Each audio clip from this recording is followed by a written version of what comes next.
आगे बढ़ते हैं। चीन पर डॉक्टर एस जयशंकर विदेश मंत्री का अहम बयान सामने आया। तो भारत चीन संबंध एशिया के लिए महत्वपूर्ण उन्होंने बताया। तो विदेश मंत्री एस जयशंकर ने बड़ा बयान चीन को लेकर दिया है। तो चीन के साथ हमारा एक कठिन इतिहास रहा है।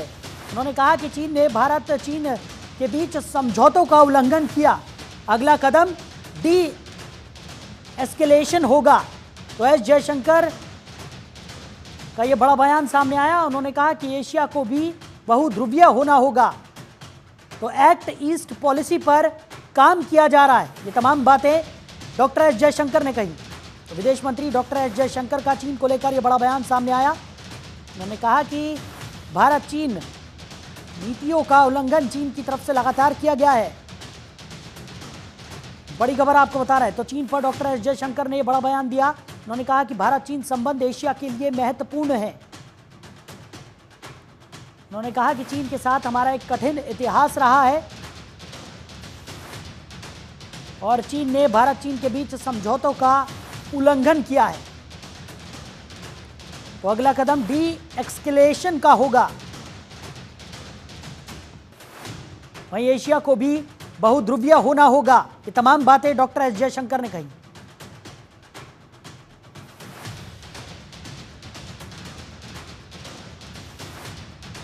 तो चीन पर डॉक्टर एस जयशंकर विदेश मंत्री का अहम बयान सामने आया। तो भारत चीन संबंध एशिया के लिए महत्वपूर्ण है, ऐसा डॉक्टर एस जयशंकर ने कहा।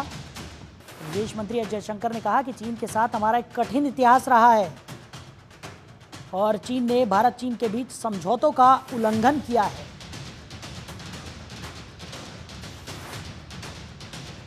बड़ी खबर आपको बता रहे हैं। तो चीन को लेकर विदेश मंत्री डॉक्टर एस जयशंकर ने यह बड़ा बयान दिया। उन्होंने कहा कि एशिया के लिए भारत चीन के संबंध बेहद जरूरी।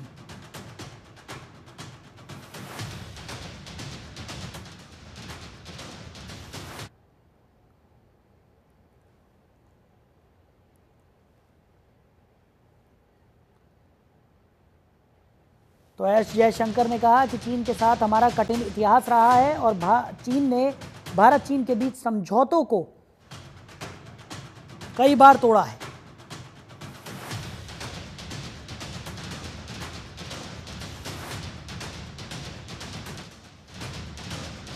बड़ी खबर आपको बता रहे हैं।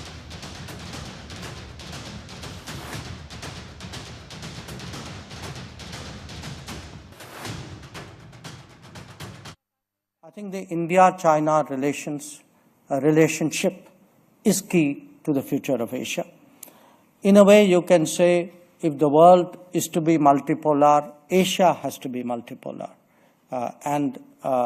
Therefore, this relationship will influence not just the future of Asia, but in that way, perhaps the future of the world as well. We have long pursued what we call the Act East policy with ASEAN at its center. You know, we have a difficult history with China, a history which included a conflict in 1962. It took us 14 years thereafter to send back to ambassadors. And it took another 12 years after that really to come to some kind of modus vivendi. And that happened in 1988. And the basis of that was that we would develop a relationship ensuring that there is peace and tranquility on the border and on the border areas, because the border is not agreed to. The entire border, which is about 3,500 kilometers, is disputed. And so you make sure the border is peaceful so that, you know, other parts of the relationship can move. तो चीन को लेकर विदेश मंत्री doctor S Jaishankar का यह बड़ा बयान सामने आया। उन्होंने कहा कि एशिया के लिए भारत चीन के संबंध महत्वपूर्ण हैं। साथ ही उन्होंने यह भी कहा कि चीन ने कई बार भारत चीन समझौतों को दरकिनार किया है